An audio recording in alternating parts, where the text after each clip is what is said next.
Kalau rumah awak kecil, lepas tu ruang nak simpan barang sangat terhad. Jadi kalau awak ada tepi-tepi sudut macam ni, boleh guna rak yang ni.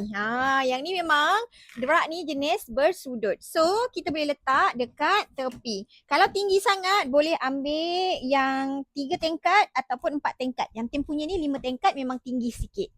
Atau kalau ada sudut-sudut macam ni yang tak pakai, boleh juga letak rak sudut macam ni. Gitu. Terus nampak lebih kemas. Rak ni besar tau. Nampak? Kalau kita buka dekat sini, sebenarnya dia melengkung. Jadi memang luas. Boleh masuk macam-macam barang dalam ni. And then penutup dia ni semi-transparent. So kita nampak dalam ni apa. Pintu dia magnetic. Rak ni pula ada roda. Senang nak pindah ke mana-mana. And dia kukuh tau. Jadi kalau awak nak rak macam ni, untuk letak dekat sudut-sudut, nak memaksimumkan ruang storage supaya lebih banyak barang boleh simpan, tengok link dekat bawah.